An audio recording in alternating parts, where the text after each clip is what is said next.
하나님의 말씀은 요한복음 19장입니다. 19장 6절에서 9절입니다. 같이 합독합니다. 요한복음 19장 6절에서 9절입니다. 대제사장들과 아랫 사람들이 예수를 보고 소리질러 이르되 십자가에 못 박으소서 십자가에 못 박으소서 하는지라. 빌라도가 이르되 너희가 친히 데려다가 십자가에 못 박으라. 나는 그에게서 죄를 찾지 못하였노라. 유대인들이 대답하되 우리에게 법이 있으니 그 법대로 하면 그가 당연히 죽을 것은 그가 자기를 하나님의 아들이라 함이니이다. 빌라도가 이 말을 듣고 더욱 두려워하여 다시 관정에 들어가서 예수께 말하되 너는 어디로부터냐 하되 예수께서 대답하여 주지 아니하시는지라. 아멘. 지금 이 시대가 좀 이 SNS로 인해서 뭐랄까요? 그냥 선동된다고 그래야 되나? 별로 좋지도 않은 건데 좋게 느껴지고 별로 가보면 별로 맛집 아닌데 맛집인 경우도 많고 예? 물론 진짜 맛집도 있지만 그러니까 그 선동 이렇게 사람의 말에 이렇게 선동되어지는 게 점점 심해지는 것 같아요. 뭐 맛집 정도는 뭐 문제가 되지 않대. 그냥 잘못 별로 맛없는데 맛집이라고 해가지고 가서 한 끼 먹는 건 문제가 안 되지만 누군가는 그걸로 인해서 자살을 하기도 하고 궁지에 몰리기도 하고 그렇게 막 공격을 했었고 알지도 못하는 사람인데 글 남겨서 막 사람 괴롭히고 결국 그것 때문에 고통받다가 죽는 사람도 있죠. 지금 예수님을 십자가에 못 박으라고 외치는 이 이스라엘 백성들, 그들 중에 대부분은 예수님이 낙이 타고 예루살렘에 입성할 때에 종려나무 가지를 흔들며 호산나 호산나 다윗의 자손이여 하고 외쳤던 사람들입니다. 어, 그 진리 위에 서 있지 않으면 우리가 반석 위에 서 있지 않으면 자꾸 흔들리고 요동하고 난리 법석을 떨어요. 사실 교회 안에 되어지는 모든 일 가운데 가장 중요한 건 믿음 없음이거든요. 우리 신앙의 문제가 아닌 이상은 뭐 그렇게 다툴 일도 싸울 일도 사실 없어야 돼요. 근데 막 문제도 아닌데 여기저기 뭐 막 떠들고 다녀가지고 지금 그런 일이 있다는 얘기는 아니에요. 또 또 뭔 일이 나는 설교할 때마다 예? 또 집에 가서 목사님 뭔 일 있나 오늘 그러지 마시고 현상적인 얘기를 하는 거예요. 그러고 돌아다니고 떠들면 또 그게 또 그걸 듣고서 또 그냥 어떡하냐 어떡하냐 뭘 어떻게 아무 일도 안 일어나는데도 그 말 한마디에 와글와글거리고 여기서 떠들고 저기서 떠들고 그러더니 그 풍선처럼 부풀어지고 결국 예수님 십자가에 못 박으란 소리를 하는 이 이스라엘 백성들처럼 예수님이 무슨 죄를 졌으며 예수님이 자기들에게 무슨 피해를 줬으며 예수님이 도대체 뭘 했기에 십자가에 못 박아야 되는지는 관심이 없고 그냥 다들 그렇게 말하니까 그냥 옆에서 말하니까 나도 말하는 거예요. 이게 사망의 역사입니다. 교회는 영혼의 문제가 아니면 우리 신앙의 문제가 아니면 싸울 일이 없어요. 다른 거 가지고 싸우지 말고 믿음 때문에 싸워야지. 내 신앙을 지키기 위해서 싸워야지. 왜 쓸데없는 거 가지고 그렇게들 싸우는지 모르겠어요. 할 일이 없나 봐. 할 일이 없어. 이게 그렇게 자꾸 그런 분위기, 공중심리 그런 어떤 것들에 의해서 우리가 휘둘려지기도 하거든요. 그래서 중심을 잘 잡으셔야 됩니다. 어쩌면 마리아 예수님의 발에 머리에 향유를 부었던 그 마리아의 모습이 우리의 모습이 되어야 될 줄 믿습니다. 예. 주변에서 시끄럽게 떠들어도 자기가 갈 길을 가지 않습니까? 예수님의 십자가의 죽으심에 대한 그 뜻, 하나님의 뜻, 그걸 분명히 알았기 때문에 그 비싼 향유를 그 발에, 그 머리에 부을 수 있었던 것처럼 옆에서 가만히 막 와글와글 하잖아요. 뭐 제자들이 어이 저거를 왜 붓냐부터 시작해서 그러니까 진짜 영적인 일을 모르니까 육신의 말을 하고 돌아다니는 거예요. 영적인 일을 알면 육의 말을 하지 않겠죠. 그러니까 항상 중심을 잡으세요. 새벽에 나와서 기도하시는 분들이 아, 그 썩고 상하는 말을 듣거든 그걸 생명으로 바꿀 수 있는 영적 능력을 가지시기 바랍니다. 예. 같이 그런겨? 그랬어? 이러지 말고 주님 바라봐. 예수님 바라봐. 하나님 뜻이 있지. 이렇게 말해줄 수 있는 그런 믿음의 준비가 되어지시기를 바랍니다. 사람은 죄가 드러나는 것을 싫어하죠.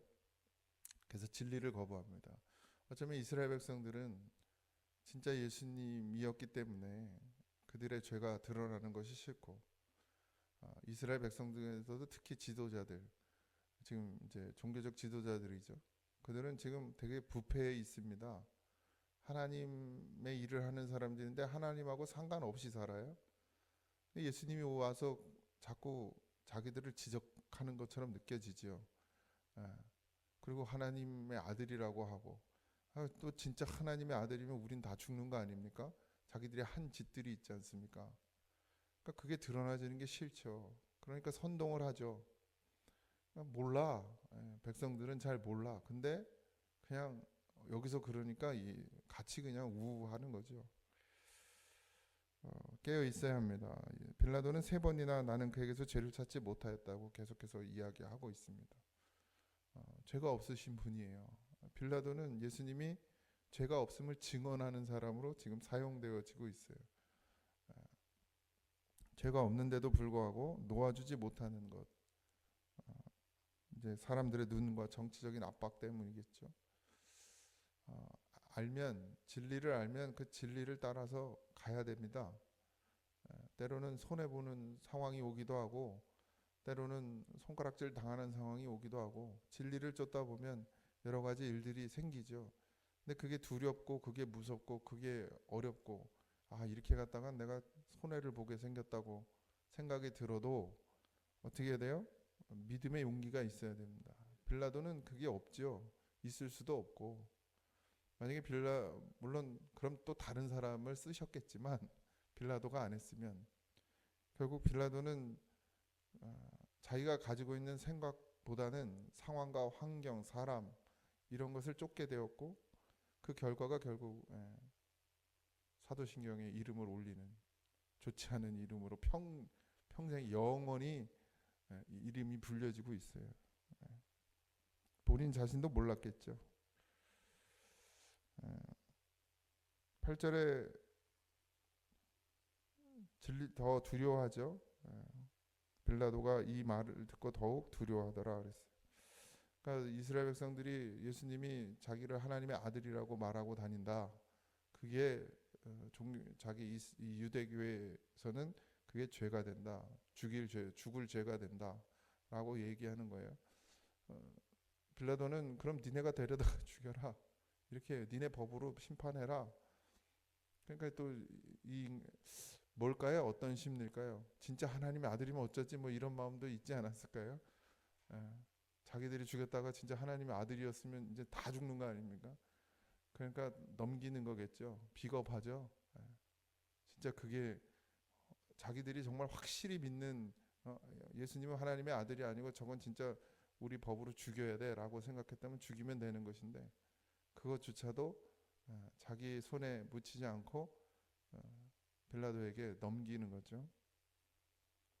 그 말을 들은 빌라도는 더 두려워했고 진짜 하나님의 아들이면 어떡하나라는 생각을 했고 또 저들이 진짜 하나님의 아들이어서 자기들이 못 죽이고 나한테 넘기는 건 아닐까라는 생각을 했을 수도 있겠죠. 어쨌든 그래서 빌라도가 다시 예수님께 가서 묻습니다. 네가 어디서 왔느냐라고 물을 때 예수님이 아무 말씀하시지 않더라 그랬어요. 굳이 다 말할 필요도 없죠.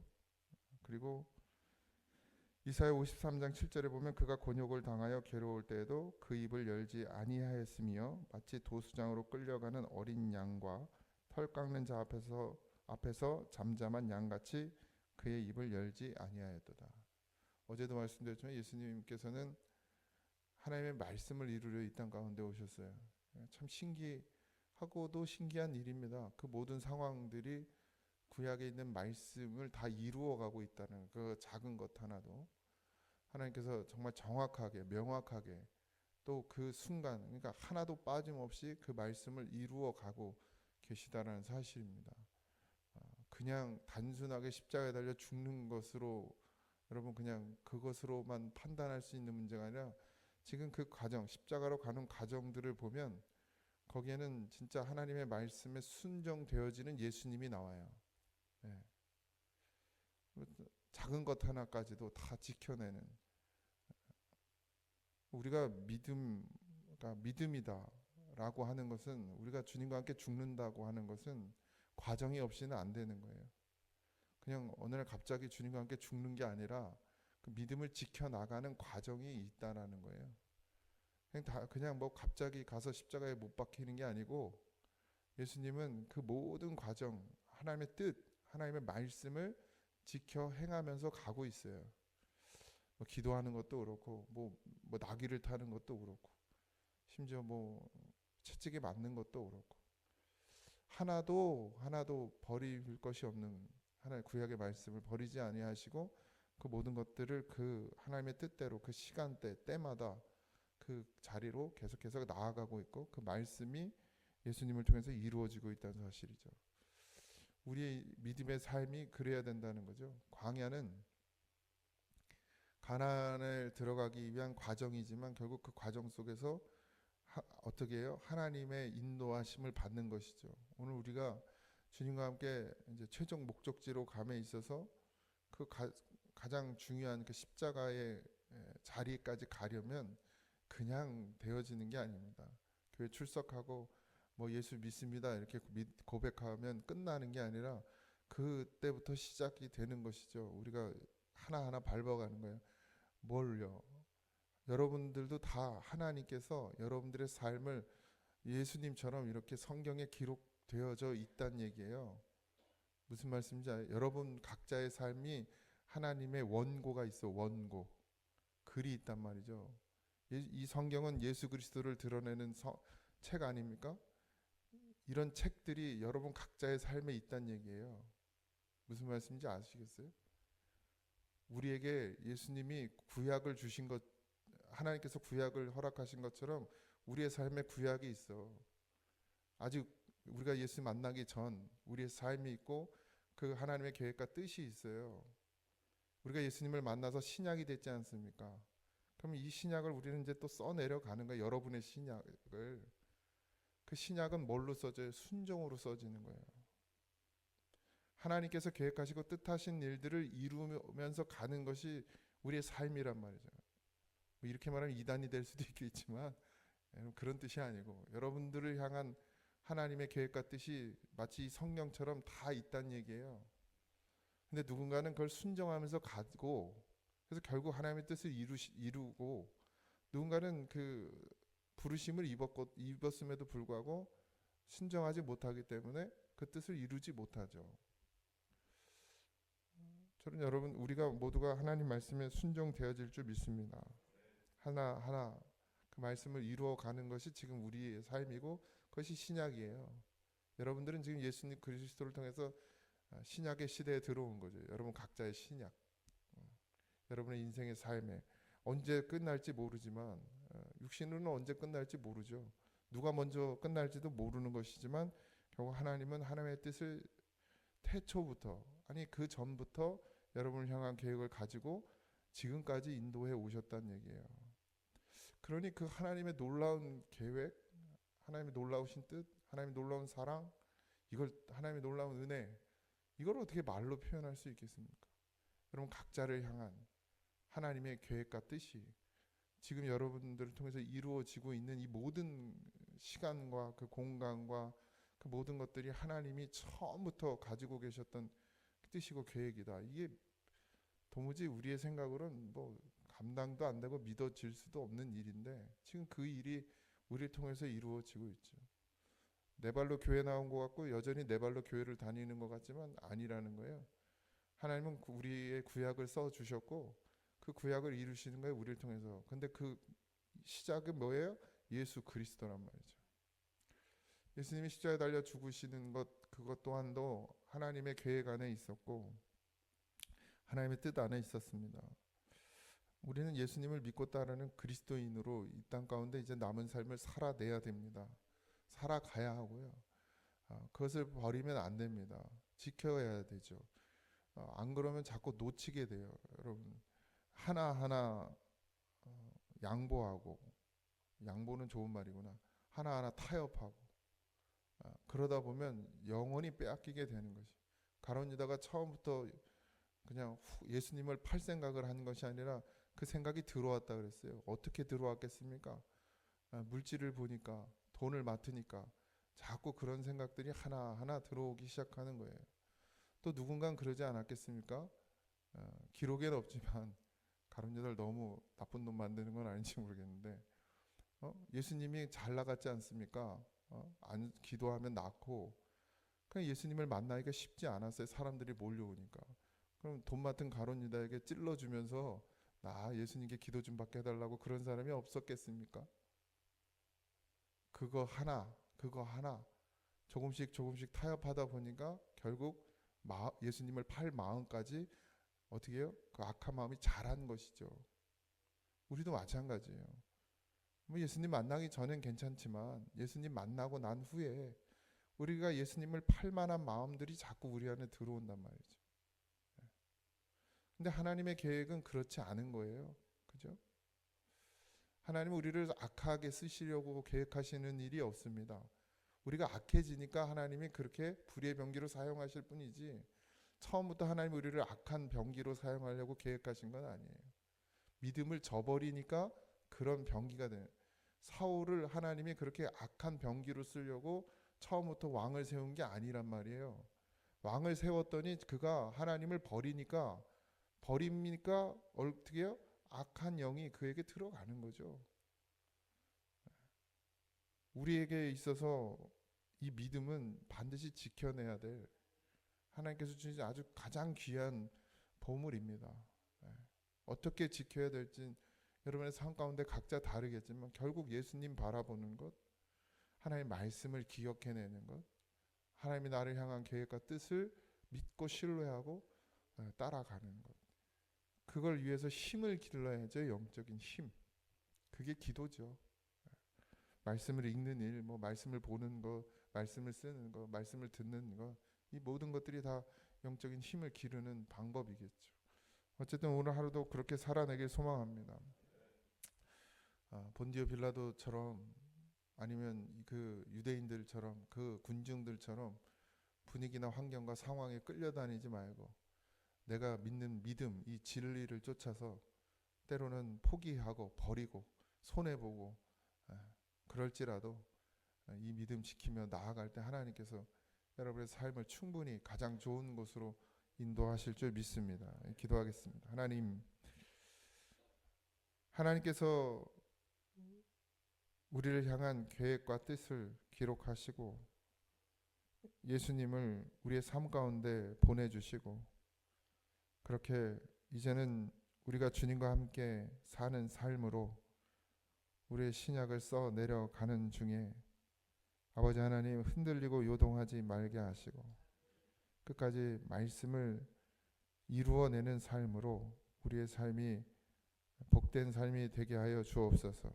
그 길이 고난의 길이고 십자가의 길이고 채찍을 맞으며 조롱을 당하고 침뱉음을 당하며 결국 주님과 함께 죽는 그 자리에까지 가는 것이 때로는 고통이 있고 힘들고 어려워도 이길 수 있는 힘을 우리에게 허락하여 주시고 이길 수 있는 힘을 구하고 갈망하는 심령이 되게 하셔서 매 순간순간 주의 이름을 부르며 이기고 승리하게 하여 주시옵소서. 오늘의 하루의 삶도 주님께 맡깁니다.